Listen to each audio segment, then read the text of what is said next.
in life, it's tough to keep your mind going forward when you feel weighed down emotionally.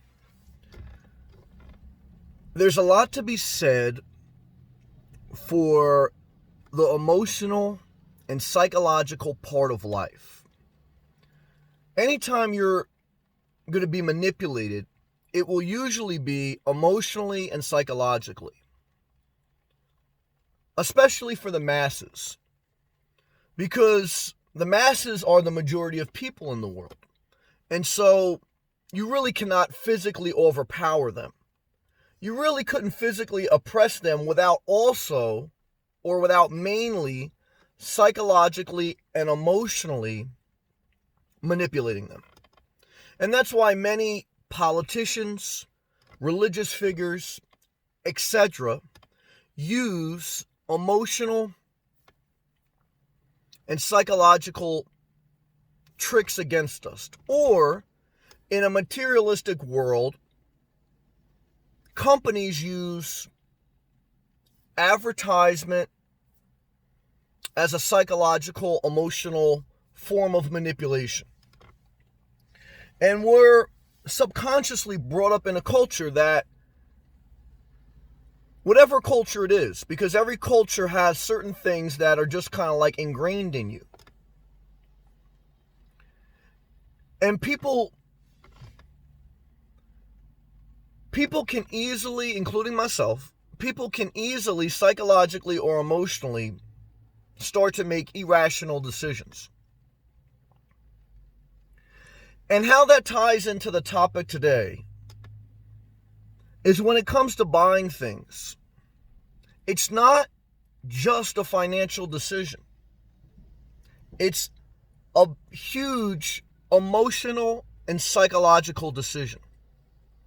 And companies know that. And you know that. But it's very hard to resist emotions. Resisting emotions is discipline. You know, why do we crave sex and crave food? They're not evil things per se, but they are a huge psychological and emotional stimulus.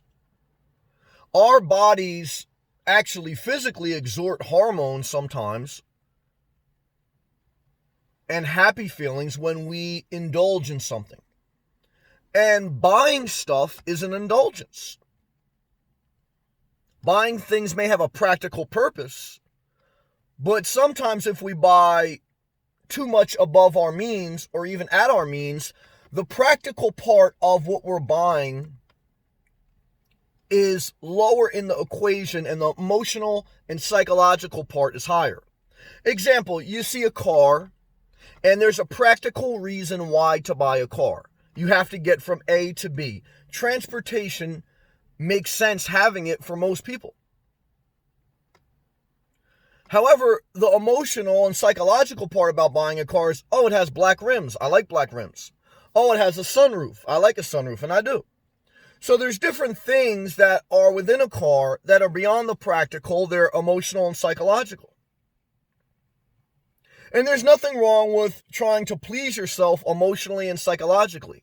Because, you don't want to just always oppress yourself. You don't want to never have dessert. You don't want to never have a passionate night. You don't never want to buy something that's a little bit nicer. You have to balance life. But I also want to address the fact that when you have buyer's remorse, meaning that you bought something that was less practical and more emotional and psychological, make a mental note, because you should not shame yourself into regret. You just make a mental note. I remember when I leased an expensive car.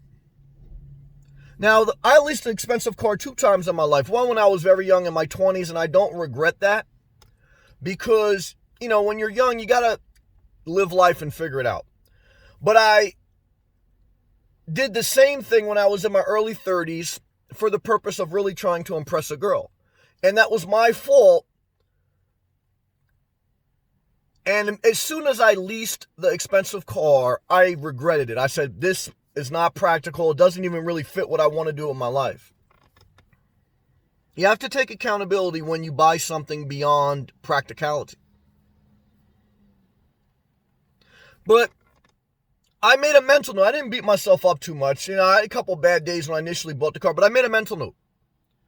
It's been about 10 or so years since I did that, and I've been in the market like for an RV or maybe even a home to buy. And what I remind myself, and it's very hard, I remind myself of those moments in my life when I've had buyer's remorse, when the purchase was more emotional and psychological versus practical. You have to find a balance. And I do look back over the course of the past year since I've been in the housing and car market, and there's a couple regrets that I think were kind of in balance with practical and emotional.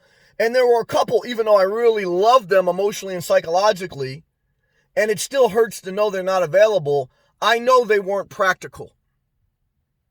There's one thing I want to do the rest of my life, which is live below my means, because I don't want to be controlled by other people. And like I said, other people can, in most instances, most other people cannot control you physically. They can't oppress you physically. So what they do is they will oppress you emotionally and psychologically.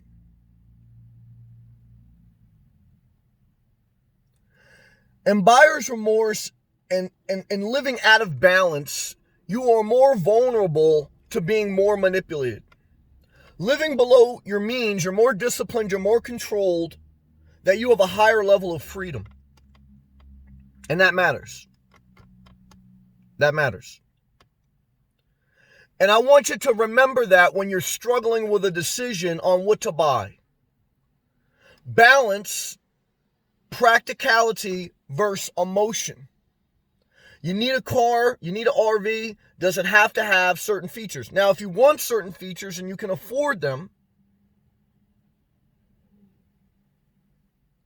make sure that it's within balance of your budget and that you can really afford it. Because I could justify certain vehicles or houses that I could afford, like a bank will loan you certain money you can afford, but you know that, you can afford it, but you shouldn't be buying it. You know what I mean? There's a difference. That's not below your means. Very important, guys. This is the essence of how you're going to have a direction in your life, what jobs you're going to take, where you're going to live, if you're going to be able to live in your truth. The only way you're going to be able to do that is if you are not on the hook to other people. And the more you're on the hook to other people, guys, you got to play their game even more. No matter what in life, you got to play the game a little bit. It's just the way the world is. I don't understand it. But I do believe you can be more of a light, more in your truth, more free to make your decisions when you are in control. And you're not in control when you're beating yourself up because you should have bought something fancier. Or you're not remembering the times in your life when you had buyer's remorse. Live a great life. Buy things that make you happy. But just remember, what's more important? Your truth or an RV with black rims? Your truth or a house with 500 extra square feet than you need? There's always going to be a choice that has to be made. And the choice is usually based more on emotion and psychological reasons rather than practical reasons. And that's what I want you to remember in this video. Not easy, guys. It's not. It's not easy to stay in your weight. I've been obese. I've been close to anorexia. It's not easy to eat a balanced diet. I mean, it's really you got to really, and you have times where you eat too much and you eat too little. It's tough. It's not easy to keep your budget in balance. 70% of Americans live paycheck to paycheck. For a long time they've done that and they still do that. Why? Because it's hard. You got to really be intense about keeping your life going in a certain direction. Your truth, your freedom. It matters. I hope this video helped. If it did, I appreciate it if you click the thumbs up and subscribe to the channel if you're not. Check out my playlist and my Patreon. I make daily vlogs, and I'll see you in the next video. Peace and love.